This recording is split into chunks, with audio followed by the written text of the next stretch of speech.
ዛሬ እንግዲህ ፍቅረኛዬን አዋርቼዋለሁ ማለት ነው። ምክንያቱም ብዙውን ጊዜ በእኛ አካባቢ እንግዳ ይዘው ሲመጡ ጠላ ካለ ጠላ፣ ጠላ ከሌለ አረቄ ያው ከቤት ስለማይጠፋ እንደዛ ይሰጣል። እኔ ደግሞ እንግዲህ አረቄውን ወደ ውሃ ቀይሬ ለእንግዶች አቅርቤዋለሁኝ። እንግዲህ ይህንማ እንዴት አደረግኩኝ።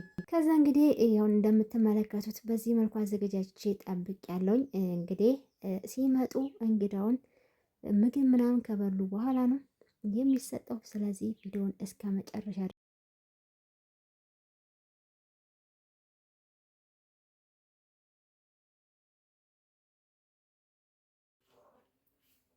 ሰላም ሰላም ብያለሁ። ውድ ቤተሰቦች እንዴት ናችሁ? ሰላም ናችሁ? እኔ እግዚአብሔር ይመስገን በጣም ደህና ነኝ። ሁላችሁም በያላችሁበት የዓለም ዙሪያ ሰላማችሁ ብዙ ትርፍ ይበልኛል።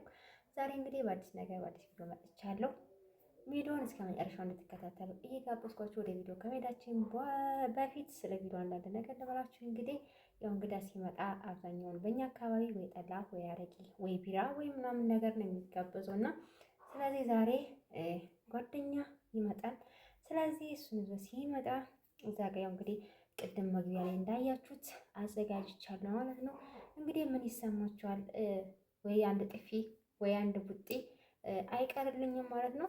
እንግዲህ እሱን ሲጠጡ የምናይ ይሆናል ማለት ነው። እንግዲህ እኔ ውሃን ያዘጋጀሁላቸው ያንን ውሃ እንግዲህ በአረቄው ቦታ አዘጋጅቼዋለሁ ማለት ነው። እንግዲህ ሲጠጡ ያንን ምን ይሰማቸዋል?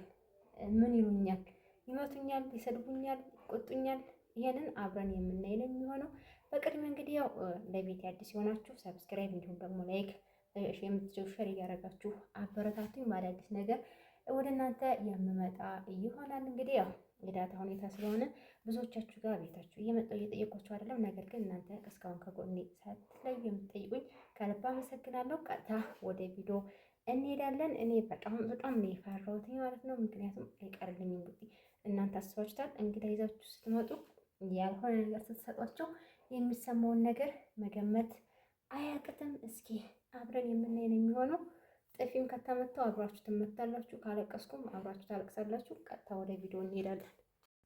እሺ ውድ ቤተሰቦች እንግዲህ ያው እንግዲህ እሺ እየመጣሁ ነው ተብዬ ቀደም ብሎ ተነግሮኛል ማለት ነው። እንግዲህ ቅድም ያው ቪዲዮ ላይ እንዳያችሁት እኔ አዘጋጅቻለሁ። እንግዲህ አብሮ የሚመጣውን እንግዳ ነው የምንፈትነው።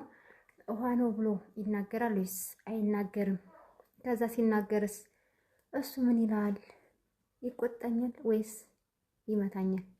ይሄንን አብረን ነው የምናየው። እንግዲህ አሁን ሲመጡ ገና መንገድ ላይ ናቸው። ገና እቤት እስከሚገቡ ድረስ የተወሰነ ደቂቃ ይፈጃል። ስለዚህ እኔ አዘጋጅቼ ቁጭ አድርጌያለሁ እንግዲህ እንዳሳያችሁ ማለት ነው። ከዛ ቀጥታ ሲመጡ ያው እንግዲህ መጀመሪያ የሚቀርበው ምግብ ምናምን ከተሰጠ በኋላ ነው። በእኛ አካባቢ እንግዲህ አሁን ጠላ ካለ መጀመሪያ ይሰጣሉ። ከዛ ወደ ምግብ ነው የሚሄደው።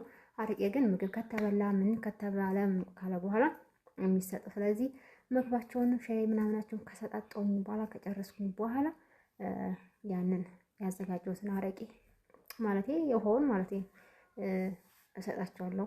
ከዛ እንግዲህ አንዳንድ ሰው በምን ተፍረት ምንም ሳይናገር ምንም ሳይጋገር ጸጥ ብሎ የተሰጠውን ወይ ይበላል ወይ ደግሞ ቀስ ብሎ ወንበር ስር ይደፋል። በተለይ አሁን ይሄ ደግሞ ወንበር ስር ለመድፋት አይመችም። ምክንያቱም ይሄ እንትኑ ሰራሚክ ስለሆነ አሁን ወደ መሬት አልመች ያላችሁን መጠጥ ለመድፋት ጉዝጓዝ ምናምን ከሆነ ችግር የለም ይደፋ ማለት ነው። ይሄ ግን ሰራሚክን ሲደፋ ይታያል። ለምን ደፋ እንዴ ተደፍቶ ነው ምናምን ስንለው ይደፋው ይሆን? እስኪ ከደፋው አብረን እናያለን። ከተናገረ ደግሞ በጣም ጎበዝ ነው፣ አይናፋር አይደለም። ግን አንዳንድ ሰው አይናፋር ከሆኑ ወይ ደግሞ ፈሪ ከሆኑ ሳይናገሩ ያንን ግጥም ያደርጉታል። ከዛ ሄድ ብለው ስማችሁን እንደ እንጀራ ቁርጥምጥም ያደርጉታል። አንዳንድ ደግሞ ግልጽ የሆነ ሰው ደግሞ ያለውን ነገር በኧረ ይሄ ነገር ተሳስታችሁ ነው ወይ ተሳስቶባችሁ ነው፣ ይሄ ነገር በትክክለኛ ስለገጠመን ነው ይሄ ቪዲዮ ልሰራ የፈለኩት ማለት ነው። አሳስተው እንግዲህ ሊያጥቡ እንትን ላይ ሞልተው አስቀምጠው ያን ደግሞ ያላየ ሰው ለእንግዳ አረቄ ሰጥቶ አንደኛው ሰው ዝም ብሎ ይጠጣል። አንደኛው ኧረ ይሄ ነገር እንዴት ነው ተሳስቶባችሁ ነው ወይስ ምንድን ነው ብሎ ቀስ ብሎ በሚስጥር ለባለቤቶቹ ስለተናገረ ይሄም እንግዳ እንግዲህ ይናገራል ወይስ አይናገርም? የእሱን ትዕግስት የምንፈትን ይሆናል። ስለዚህ እናንተ ውድ ቤተሰቦቼ ቪዲዮውን ላይክ፣ ሼር፣ ሰብስክራይብ እያደረጋችሁ አበረታቱኝ። ያው እንግዲህ እሰራላችኋለሁ ምን እንደሚመስል እንድሰራላችሁ ከፈለጋችሁ እንድታዩ ማየት መሳቅ ከፈለጋችሁ ሰው ግልጽ ነው አይደለም። ስለዚህ ምን ይላል የሚለውን ሰውየውን ቀጣይ ቪዲዮ ላይ እለቅላችኋለሁ። እንግዲህ የዛሬው ቪዲዮ ይሄን ይመስላል። ስለዚህ ከወደዳችሁት እናንተ በኮሜንት አሳውቁኝ። ካልወደዳችሁት ካላያችሁት ግን ለኔ ድካም ብቻ ስለሆነ አልሰራላችሁም ማለት ነው። ስለዚህ እስከዛው ድረስ እስከምንገናኝ ሁላችሁም በያላችሁበት ቸር ቆዩኝ። ወዳችኋለሁ፣ አከብራችኋለሁ። ሰላም፣ ፍቅር፣ አንድነት፣ መተሳሰብ ከሁላችን ጋር ይሁን። ግን እናንተን መናገር እንፈልገው አበረታቱን፣ ከምር ማለት ነው። አበረታቱን። ቪዲዮ ምርጥ ቪዲዮ እንሰራላችሁ እናንተ ከደገፋችሁ ምን ለመስራት አያቅተኝም፣ እሰራለሁ። ግን ቪዲዮ ስሰራ አንዳንዴ ምንም ሳይታይ ሲቀር በጣም እናድርና ሳምንት 15 ቀን ቆይቼ ደግሞ እንደገና ቪዲዮ ስለቅ እየታየልኝ አይደለም። ስለዚህ ፕሊስ አበረታቱኝ ማለት ነው። ከዛ እናንተ አየት ካደረጋችሁ ጥሩ ካስተማራችሁ ነገ ጠዋት እኛም ሊያጋጥመን ይችላል ይሄ ነገር ማለት ነው። ስለዚህ ይሄን ቪዲዮ ለሰራ የተነሳሳውበት ምክንያት ከእውነተኛ ነገር ተነስቼ ስለሆነ አበረታቱኝ ማለት ነው። አሁን ቀጥታ እንግዲህ አሁን እየመጡ እየደረሱ ስለሆነ አሁን ቀጥታ ወደ ቪዲዮ እንሄዳለን።